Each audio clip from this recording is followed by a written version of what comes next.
strategy acknowledges that our campuses are located on the unceded traditional territories of the Coast Salish nations of Musqueam, Squamish, and Tsleil-Waututh.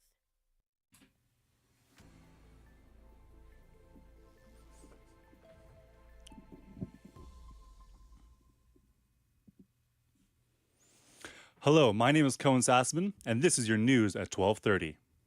Vancouver Mayor Ken Sims is still pursuing his campaign promise for a 0% increase on Vancouver property taxes. Our reporter Riley Cunningham has more on the motion.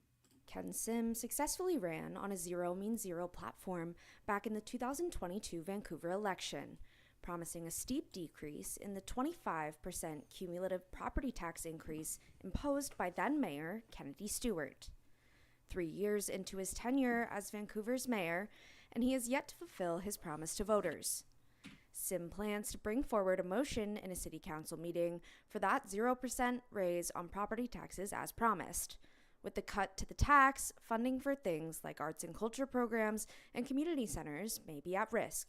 Sim says no core services will be threatened. The proposed motion will be before City Council on Wednesday, October 8th. Riley Cunningham, BCIT News. In Ottawa, Freedom Convoy leaders Tamara Lich and Chris Barber have been sentenced to 18 months conditional terms for their roles in the 2022 protests that paralyzed downtown Ottawa. For both were found guilty for mischief, with Barber also being convicted of counseling others to disobey a court order. Leash will serve 12 months of house arrest, followed by a curfew, while Barber faces a year of house arrest and 6 months under curfew.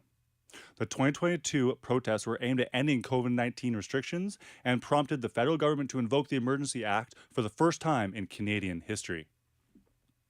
A community safety series aimed at helping Burnaby residents stay informed about crime prevention and emergency preparedness is happening today. As our reporter Caleb Templeton explains, fire safety precautions will be a major focus of the event. Tonight, the City of Burnaby is hosting a safety community series at 6 p.m. on Zoom to discuss fire prevention that could help save lives. The meeting will cover the topic of lithium-ion batteries, which is the leading cause of house fires. The Burnaby Fire Department has seen a rise in fires from 2021 to 2024. One stat shows that there was 277 building fires in 2024. The Burnaby Fire Department will release their 2025 statistics at the end of the year. The meeting will also be covering more innovative ways to keep your family safe in a fire emergency. The City of Burnaby will also host other safety events, such as online safety among youth in November. Caleb Templeton, BCIT News. Workers in Calgary childcare and preschool sectors have launched a strike today, disrupting services across the city. Staff walking off the job, including those in daycare, toddler programs, and before and after school care. The action comes after contract talks broke down between workers and the Alberta government, with workers demanding better wages, staffing levels, and working conditions. Parents are being urged to find alternative arrangements, as many programs are expected to close or run at reduced capacity until the deal is reached. In international news, President Donald Trump met today with Canadian Prime Minister Mark Carney in the White House, signaling possible shifts in the U.S. and Canadian trade policies. Trump said he's open to renegotiating the trade agreement or striking a different deal with Canada. Carney came hoping for relief from sectors such as steel, aluminum, and the auto industry, but no deal was reached. Despite tensions, Trump praised Carney as a world-class leader, and the meeting underscores an evolving yet uncertain trade relationship between the two nations.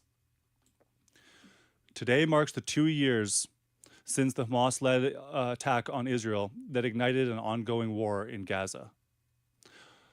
The U.S. President Donald Trump has proposed a peace deal that some are calling a rare sign of hope amid a stalemate. In Tel Aviv, hundreds gather in Hostage Square, silently reflecting at memorials for the ones who killed or are still held in Gaza.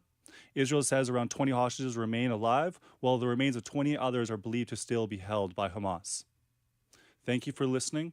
I'm Cohen Sassman, and this is your news at 12:30. Appreciate your time.